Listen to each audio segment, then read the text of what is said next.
কেন আল্লাহ তাআলা মানুষ সৃষ্টি করলেন? আল্লাহ মানুষ সৃষ্টি করেছেন কারণ আল্লাহ বলেছেন মানুষ হলো আল্লাহ সৃষ্টির মধ্যে সেরা। আল্লাহ তাআলা অন্য যা কিছু সৃষ্টি করেছেন তা আল্লাহকে মানে। ফেরেশতা সৃষ্টি করেছেন, আল্লাহ যে আদেশই দেন ফেরেশতাগণ সে আদেশ পালন করেন, তাদের নিজস্ব ইচ্ছা নেই। মানুষ হলো আল্লাহ তাআলার এমন এক সৃষ্টি যার নিজের ইচ্ছা আছে।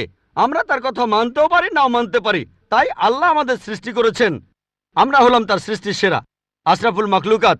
তবে আমরা আল্লাহ তাআলার কথা মানতে পারি নাও মানতে পারি।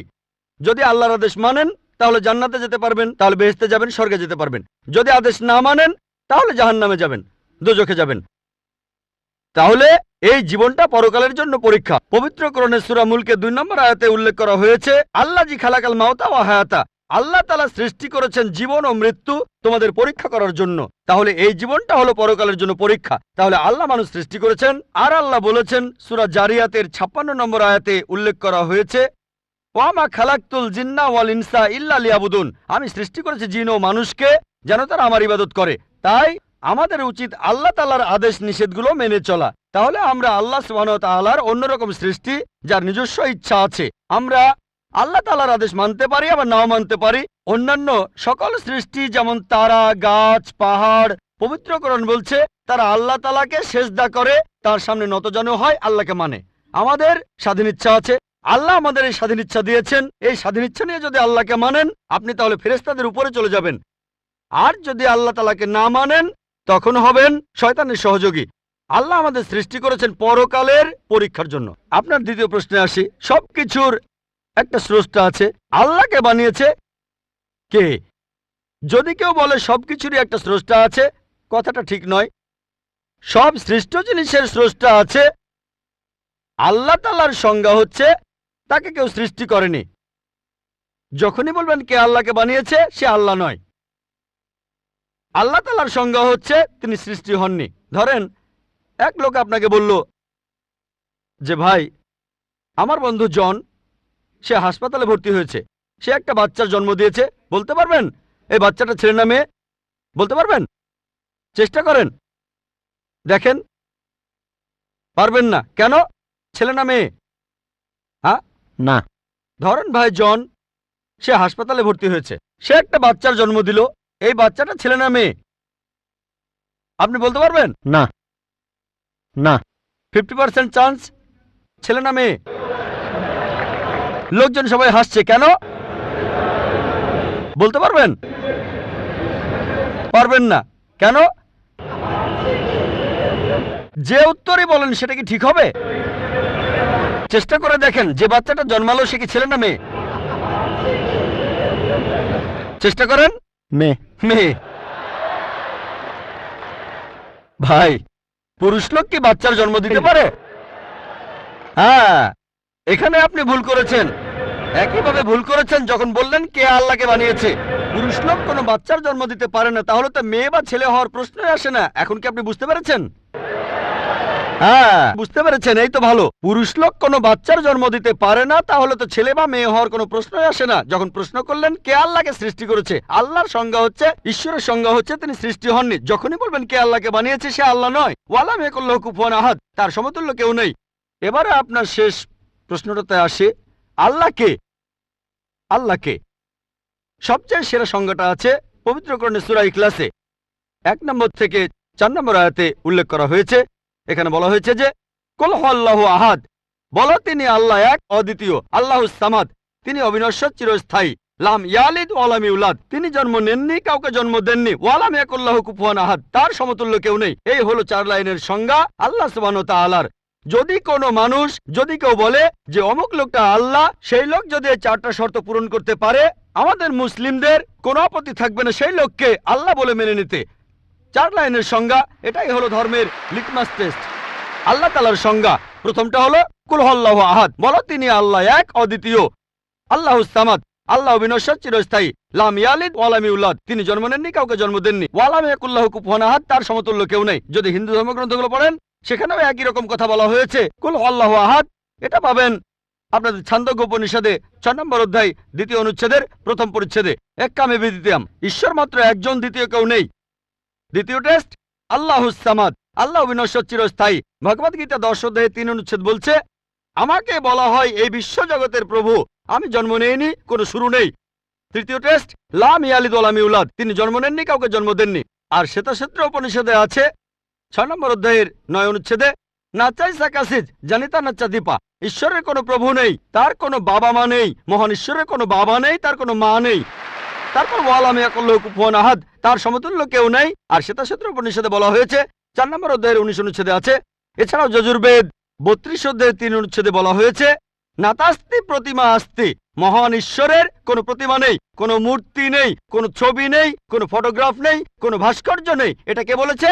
যজুর্বেদ 32 অধ্যায় 3 অনুচ্ছেদ বলেছে একই কথা, ওয়ালাম ইয়াকুল্লাহু কুফুয়ান আহাদ। যদি কেউ বলে যে অমুক লোকটা হচ্ছে আল্লাহ, যদি সেই লোক এই 4টা শর্ত পূরণ করে, আমরা মুসলিমরা কোনো রকম আপত্তি ছাড়াই সেই লোককে আল্লাহ বলে মেনে নেব। যেমন ধরেন, কিছু লোক বলে ভগবান রজনীশ হলেন মহান ঈশ্বর।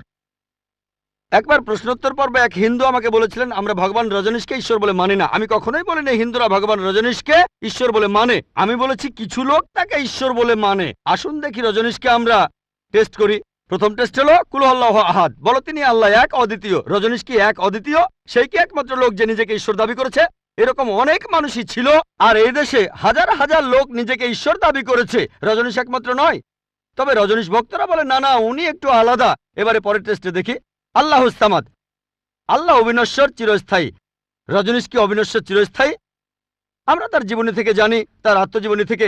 রজনীশ ভুগছিলেন অ্যাজমা, ডায়াবেটিস আর পিঠের ব্যথায়। চিন্তা করেন, মহান ঈশ্বরের হয়েছে অ্যাজমা, ডায়াবেটিস, পিঠের ব্যথা। তৃতীয় টেস্ট, লাম ইয়ালিদ ওয়ালাম ইউলাদ, তিনি জন্ম নেননি, কাউকে জন্ম দেননি। ভগবান রজনীশ জন্মেছিলেন মধ্যপ্রদেশে, তার বাবা মাও ছিলেন। 1981 সালে তিনি আমেরিকায় গেলেন, ইউএসএ। তখন হাজারো আমেরিকান তার ভক্ত হয়ে গেল। তারপর আমেরিকার অরেগন প্রদেশে তিনি বানালেন একটা সেন্টার, আর তার নাম দিলেন রজনীশপুরম, তার গ্রাম। পরবর্তীতে আমেরিকান সরকার তাকে অ্যারেস্ট করে কারাবন্দী করে রাখলো। রজনীশ বলতো যে আমেরিকান সরকার তাকে স্লো পয়জনিং করেছে। চিন্তা করেন, মহান ঈশ্বরকে স্লো পয়জনিং করা হয়েছে। 1985 সালে আমেরিকান সরকার তাকে বের করে দিলে সে ইন্ডিয়ায় চলে আসে। তারপর এখানে পুনায় সে আরেকটা সেন্টার খুললো, আর তার নাম দেওয়া হলো ওশো কমিউন। যদি রজনীশের সমাধির কাছে কখনো যান, তার সমাধির উপরে লেখা আছে ভগবান রজনীশ ওশো।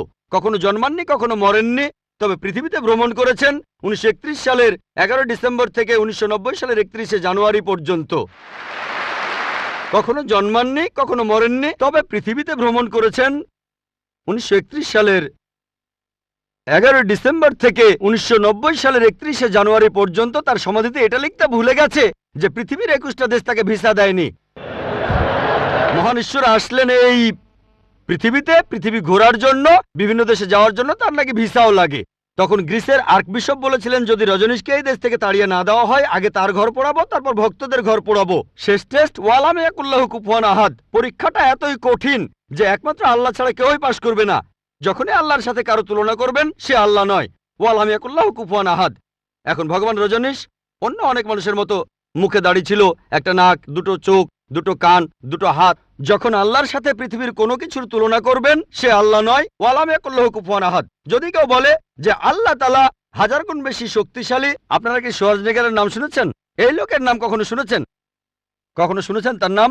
এই লোক একটা সময় ছিল মিস্টার ওয়ার্ল্ড, মিস্টার ইউনিভার্স, পৃথিবীর সবচেয়ে শক্তিশালী লোক, বিশ্বজগতের সবচেয়ে শক্তিশালী লোক। যখনই আল্লাহকে তুলনা করবেন কোনো কিছুর সাথে, হোক সেটা আর্নল্ড শোয়ার্জনেগার, হোক সেটা দারা সিং, হোক সেটা কিং কং, হোক সেটা 1000 গুণ বা লক্ষ গুণ, যখনই আল্লাহর সাথে পৃথিবীর কোনো কিছুর তুলনা করবেন, সে আল্লাহ নয়। ওয়ালাম ইয়াকুল্লাহু কুফুয়ান আহাদ, তার সমতুল্য কেউ নাই। তাহলে এই হলো 4 লাইনের সংজ্ঞা আল্লাহ সুবহানাহু ওয়া তাআলার পবিত্র কোরআনে আছে। আপনি যে ঈশ্বরের পূজা করছেন, ভাই, সেই ঈশ্বরকে সূরা ইখলাস দিয়ে টেস্ট করুন। যদি তিনি পাশ করেন, তাহলে সত্যিকারের ঈশ্বর, তা না হলে নকল ঈশ্বর। আমার নাম রামকৃষ্ণ, আমি ফিজিওথেরাপি ছাত্র। আমার প্রশ্ন হলো, আল্লাহর আদম হাওয়াকে সৃষ্টি করার কি প্রয়োজন ছিল, অথবা এই বিশ্ব জগৎ এগুলো সৃষ্টি করে কি উপকার পাবেন? আমার দ্বিতীয় প্রশ্ন হলো, সবকিছুই কেউ সৃষ্টি করেছে, তাহলে ঈশ্বর তাকেও অবশ্যই কেউ সৃষ্টি করেছে। আল্লাহ শব্দটার অর্থ কি? ভাই, 3টা প্রশ্ন করেছেন। প্রথম প্রশ্নটা, আল্লাহ কেন আদম হাওয়াকে সৃষ্টি করলেন? এই সৃষ্টি করার কারণটা কি? বিশ্বজগৎ সৃষ্টির কারণ কি? আল্লাহ সৃষ্টি করেছেন আদম আর হাওয়াকে, তারা দুজনে শান্তিতে থাকুন, যাতে করে মানুষ যাতে আসতে পারে। তারা আমাদের সবার পূর্বপুরুষ। পবিত্র কোরআনে সূরা হুজুরাতের 13 নম্বর আয়াতে উল্লেখ করা হয়েছে, يا أيها الناس إنا خلقناكم من ذكر وأنثى وجعلناكم شعوبا وقبائل لتعارفوا إن أكرمكم عند الله أتقاكم إن الله عليم خبير। হে মানুষ জাতি, আমি তোমাদের সৃষ্টি করেছি এক পুরুষ ও এক নারী হতে, আর তোমাদের বিভক্ত করেছি বিভিন্ন জাতি আর গোত্রে, যেন তোমরা অন্যের সাথে পরিচিত হতে পারো। এই জন্য নয় যে অন্যকে ঘৃণা করবে। আর আল্লাহর কাছে অধিক মর্যাদার সম্পন্ন সেই ব্যক্তি যার আছে তাকওয়া। আল্লাহ যেটার মাধ্যমে মানুষের বিচার করেন, টাকা পয়সা নয়, গায়ের রং নয়, জাতি বা গোত্র নয়, ধর্মমত নয়, সেটা হলো তাকওয়া। সেটা হলো আল্লাহকে মানা, ন্যায় পরায়ণতা, ধার্মিকতা। তাহলে আদম আর হাওয়া আলাইহিস সালাম তারা আমাদের সবার পূর্বপুরুষ, আপনারও পূর্বপুরুষ, আমারও পূর্বপুরুষ, সব মানুষের। সেজন্য আপনাকে ভাই বলে ডেকেছি, ভাই, সব মানুষ ভাই ভাই। আল্লাহ বলেছেন ইয়া আইয়ুহান নাস, হে মানুষ জাতি। আর পবিত্র কোরআনে সূরা ইসরার ৭০ নম্বর আয়াতে উল্লেখ করা হয়েছে ওয়া লাকাদ কাররামনা বানি আদমা। আল্লাহ তাআলা মর্যাদা দিয়েছেন সব আদম সন্তানকেই। হোক আপনি জন্ম নেন ইন্ডিয়ায়, আমেরিকায়, ইংল্যান্ডে, জন্মান কোনো হিন্দু পরিবারে বা মুসলিম পরিবারে বা খ্রিস্টান পরিবারে, আল্লাহ বলেছেন তিনি সব মানুষকে মর্যাদা দিয়েছেন। মানুষে জন্মালে আল্লাহ তাকে মর্যাদা দেবেন। সে হোক আপনার নাম জাকির, আব্দুল্লাহ, রামু, শঙ্কর, মানুষে জন্মালে আল্লাহ মর্যাদা দেবেন। আপনার প্রশ্নতে আসি, কেন আল্লাহ তাআলা মানুষ সৃষ্টি করলেন? আল্লাহ মানুষ সৃষ্টি করেছেন কারণ আল্লাহ বলেছেন মানুষ হলো আল্লাহ সৃষ্টির মধ্যে সেরা। আল্লাহ তাআলা অন্য যা কিছু সৃষ্টি করেছেন তা আল্লাহকে মানে। ফেরেশতা সৃষ্টি করেছেন, আল্লাহ যে আদেশই দেন ফেরেশতাগণ সে আদেশ পালন করেন, তাদের নিজস্ব ইচ্ছা নেই। মানুষ হলো আল্লাহ তাআলার এমন এক সৃষ্টি যার নিজের ইচ্ছা আছে। আমরা তার কথা মানতেও পারি, নাও মানতে পারি। তাই আল্লাহ আমাদের সৃষ্টি করেছেন, আমরা হলাম তার সৃষ্টির সেরা, আশরাফুল মাখলুকাত। তবে আমরা আল্লাহ তাআলার কথা মানতে পারি, নাও মানতে পারি। যদি আল্লাহর আদেশ মানেন তাহলে জান্নাতে যেতে পারবেন, তাহলে বেহেশতে যাবেন, স্বর্গে যেতে পারবেন। যদি আদেশ না মানেন তাহলে জাহান্নামে যাবেন, দোজখে যাবেন। তাহলে এই জীবনটা পরকালের জন্য পরীক্ষা। পবিত্র কোরআনে সূরা মুলকে ২ নম্বর আয়াতে উল্লেখ করা হয়েছে আল্লাহ জি খালাকাল মাউতা ওয়া হায়াতা। আল্লাহ তাআলা সৃষ্টি করেছেন জীবন ও মৃত্যু তোমাদের পরীক্ষা করার জন্য। তাহলে এই জীবনটা হলো পরকালের জন্য পরীক্ষা। তাহলে আল্লাহ মানুষ সৃষ্টি করেছেন। আর আল্লাহ বলেছেন সূরা জারিয়াতের ৫৬ নম্বর আয়াতে উল্লেখ করা হয়েছে ওয়া মা খালাকতুল জিন্না ওয়াল ইনসা ইল্লা লিয়াবুদুন। আমি সৃষ্টি করেছি জিন ও মানুষকে যেন তারা আমার ইবাদত করে। তাই আমাদের উচিত আল্লাহ তাআলার আদেশ নিষেধগুলো মেনে চলা। তাহলে আমরা আল্লাহ সুবহানাহু ওয়া তাআলার অন্যরকম সৃষ্টি যার নিজস্ব ইচ্ছা আছে। আমরা আল্লাহ তাআলার আদেশ মানতে পারি, আবার নাও মানতে পারি। অন্যান্য সকল সৃষ্টি যেমন তারা, গাছ, পাহাড়, পবিত্র কোরআন বলছে তারা আল্লাহ তাআলাকে সেজদা করে, তার সামনে নতজানু হয়, আল্লাহকে মানে। আমাদের স্বাধীন ইচ্ছা আছে, আল্লাহ আমাদের এই স্বাধীন ইচ্ছা দিয়েছেন। এই স্বাধীন ইচ্ছা নিয়ে যদি আল্লাহকে মানেন আপনি তাহলে ফেরেশতাদের উপরে চলে যাবেন। আর যদি আল্লাহ তাআলাকে না মানেন তখন হবেন শয়তানের সহযোগী। আল্লাহ আমাদের সৃষ্টি করেছেন পরকালের পরীক্ষার জন্য। আপনার দ্বিতীয় প্রশ্নে আসি, সবকিছুর একটা স্রষ্টা আছে, আল্লাহকে বানিয়েছে কে? যদি কেউ বলে সবকিছুরই একটা স্রষ্টা আছে, কথাটা ঠিক নয়। সব সৃষ্ট জিনিসের স্রষ্টা আছে। আল্লাহ তাআলার সংজ্ঞা হচ্ছে তাকে কেউ সৃষ্টি করেনি। যখনই বলবেন কে আল্লাহকে বানিয়েছে, সে আল্লাহ নয়।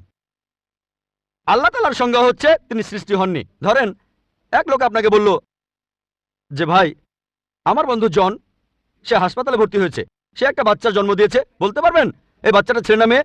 বলতে পারবেন? চেষ্টা করেন, দেখেন। পারবেন না কেন? ছেলে না মেয়ে? হ্যাঁ না। ধরেন ভাই জন, সে হাসপাতালে ভর্তি হয়েছে, সে একটা বাচ্চার জন্ম দিল। এই বাচ্চাটা ছেলে না মেয়ে? আপনি বলতে পারবেন? না না। 50% চান্স ছেলে না মেয়ে। লোকজন সবাই হাসছে কেন? বলতে পারবেন? পারবেন না কেন? যে উত্তরই বলেন সেটা কি ঠিক হবে? চেষ্টা করে দেখেন, যে বাচ্চাটা জন্মালো সে কি ছেলে না মেয়ে? চেষ্টা করেন। মেয়ে। মেয়ে। ভাই পুরুষ লোক কি বাচ্চার জন্ম দিতে পারে? হ্যাঁ, এখানে আপনি ভুল করেছেন। একইভাবে ভুল করেছেন যখন বললেন কে আল্লাহকে বানিয়েছে। পুরুষ লোক কোনো বাচ্চার জন্ম দিতে পারে না, তাহলে তো মেয়ে বা ছেলে হওয়ার প্রশ্নই আসে না। এখন কি আপনি বুঝতে পেরেছেন? হ্যাঁ বুঝতে পেরেছেন, এই তো ভালো। পুরুষ লোক কোনো বাচ্চার জন্ম দিতে পারে না, তাহলে তো ছেলে বা মেয়ে হওয়ার কোনো প্রশ্নই আসে না। যখন প্রশ্ন করলেন কে আল্লাহকে সৃষ্টি করেছে, আল্লাহর সংজ্ঞা হচ্ছে, ঈশ্বরের সংজ্ঞা হচ্ছে তিনি সৃষ্টি হননি। যখনই বলবেন কে আল্লাহকে বানিয়েছে, সে আল্লাহ নয়। ওয়ালাম ইয়াকুল লাহু কুফুয়ান আহাদ, তার সমতুল্য কেউ নেই। এবারে আপনার শেষ প্রশ্নটাতে আসে, আল্লাহকে আল্লাহকে সবচেয়ে সেরা সংজ্ঞাটা আছে পবিত্র কোরআনে সূরা ইখলাসে 1 নম্বর থেকে 4 নম্বর আয়াতে উল্লেখ করা হয়েছে। এখানে বলা হয়েছে যে কুল হুয়াল্লাহু আহাদ, বলো তিনি আল্লাহ এক, অদ্বিতীয়। আল্লাহুস সামাদ, তিনি অবিনশ্বর, চিরস্থায়ী। লাম ইয়ালিদ ওয়া লাম ইউলাদ, তিনি জন্ম নেননি, কাউকে জন্ম দেননি। ওয়ালাম ইয়াকুল লাহু কুফুয়ান আহাদ, তার সমতুল্য কেউ নেই। এই হলো 4 লাইনের সংজ্ঞা আল্লাহ সুবহানাহু ওয়া তাআলার। যদি কোনো মানুষ, যদি কেউ বলে যে অমুক লোকটা আল্লাহ, সেই লোক যদি এই 4টা শর্ত পূরণ করতে পারে, আমাদের মুসলিমদের কোনো আপত্তি থাকবে না সেই লোককে আল্লাহ বলে মেনে নিতে। 4 লাইনের সংজ্ঞা, এটাই হলো ধর্মের লিটমাস টেস্ট। আল্লাহ তাআলার সংজ্ঞা প্রথমটা হলো কুল হুয়াল্লাহু আহাদ, বলো তিনি আল্লাহ এক, অদ্বিতীয়। আল্লাহুস সামাদ, আল্লাহ বিনশ্বর চিরস্থায়ী, লাম ইয়ালিদ ওয়া লাম ইউলাদ, তিনি জন্ম নেননি, কাউকে জন্ম দেননি, ওয়া লাম ইয়াকুল্লাহু কুফুয়ান আহাদ, তার সমতুল্য কেউ নেই। যদি হিন্দু ধর্মগ্রন্থগুলো পড়েন সেখানেও একই রকম কথা বলা হয়েছে, কুল আল্লাহু আহাদ। এটা পাবেন আপনাদের ছান্দোগ্য উপনিষদে 6 নম্বর অধ্যায় 2য় অনুচ্ছেদের 1ম পরিচ্ছেদে, এক্কামে বিদ্বিতীয়াম, ঈশ্বর মাত্র একজন, দ্বিতীয় কেউ নেই। দ্বিতীয় টেস্ট আল্লাহুস সামাদ, আল্লাহ বিনশ্বর চিরস্থায়ী। ভগবত গীতা 10 অধ্যায়ে 3 অনুচ্ছেদ বলছে, আমাকে বলা হয় এই বিশ্ব জগতের প্রভু, আমি জন্ম নেইনি, কোনো শুরু নেই। তৃতীয় টেস্ট লাম ইয়ালিদ ওয়া লাম ইউলাদ, তিনি জন্ম নেননি, কাউকে জন্ম দেননি। আর শ্বেতাক্ষেত্র উপনিষদে আছে 6 নম্বর অধ্যায়ের 9 অনুচ্ছেদে, নাচাই সাকাসিদ জানিতা নাচ্চা দীপা, ঈশ্বরের কোনো প্রভু নেই, তার কোনো বাবা মা নেই, মহান ঈশ্বরের কোনো বাবা নেই, তার কোনো মা নেই। তারপর ওয়া লাম ইয়াকুল্লাহু কুফুয়ান আহাদ, তার সমতুল্য কেউ নেই। আর শ্বেতাক্ষেত্র উপনিষদে বলা হয়েছে 4 নম্বর অধ্যায়ের 19 অনুচ্ছেদে আছে। এছাড়াও যজুর্বেদ 32 অধ্যায়ের 3 অনুচ্ছেদে বলা হয়েছে, নাতাস্তি প্রতিমা আস্তি, মহান ঈশ্বরের কোনো প্রতিমা নেই, কোনো মূর্তি নেই, কোনো ছবি নেই, কোনো ফটোগ্রাফ নেই, কোনো ভাস্কর্য নেই। এটা কে বলেছে? যজুর্বেদ 32 অধ্যায় 3য় অনুচ্ছেদ বলেছে। একই কথা ওয়া লাম ইয়াকুল্লাহু কুফুয়ান আহাদ। যদি কেউ বলে যে অমুক লোকটা হচ্ছে আল্লাহ, যদি সেই লোকে 4টা শর্ত পূরণ করে, আমরা মুসলিমরা কোনো রকম আপত্তি ছাড়াই সেই লোককে আল্লাহ বলে মেনে নেব। যেমন ধরেন, কিছু লোক বলে ভগবান রজনীশ হলেন মহান ঈশ্বর। একবার প্রশ্নোত্তর পর্বে এক হিন্দু আমাকে বলেছিলেন, আমরা ভগবান রজনীশকে ঈশ্বর বলে মানি না। আমি কখনোই বলিনি হিন্দুরা ভগবান রজনীশকে ঈশ্বর বলে মানে, আমি বলেছি কিছু লোক তাকে ঈশ্বর বলে মানে। আসুন দেখি রজনীশকে আমরা টেস্ট করি। প্রথম টেস্ট হলো কুল আল্লাহু আহাদ, বলো তিনি আল্লাহ এক, অদ্বিতীয়। রজনীশ কি এক, অদ্বিতীয়? সেই কি একমাত্র লোক যে নিজেকে ঈশ্বর দাবি করেছে? এরকম অনেক মানুষই ছিল, আর এই দেশে হাজার হাজার লোক নিজেকে ঈশ্বর দাবি করেছে, রজনীশ একমাত্র নয়। তবে রজনীশ ভক্তরা বলে না না, উনি একটু আলাদা। এবারে পরের টেস্টে দেখি। আল্লাহুস সামাদ, আল্লাহ অবিনশ্বর চিরস্থায়ী। রজনীশ কি অবিনশ্বর চিরস্থায়ী? আমরা তার জীবনী থেকে জানি, তার আত্মজীবনী থেকে, রজনীশ ভুগছিলেন অ্যাজমা, ডায়াবেটিস আর পিঠের ব্যথা। চিন্তা করেন, মহান ঈশ্বরের হয়েছে অ্যাজমা, ডায়াবেটিস, পিঠের ব্যথা। তৃতীয় টেস্ট লাম ইয়ালিদ ওয়া লাম ইউলাদ, তিনি জন্ম নেননি, কাউকে জন্ম দেননি। ভগবান রজনীশ জন্মেছিলেন মধ্যপ্রদেশে, তার বাবা মাও ছিলেন। 1981 সালে তিনি আমেরিকায় গেলেন, ইউএসএ। তখন হাজারো আমেরিকান তার ভক্ত হয়ে গেল। তারপর আমেরিকার অরিগন প্রদেশে তিনি বানালেন একটা সেন্টার, আর তার নাম দিলেন রজনীশপুরম, তার গ্রাম।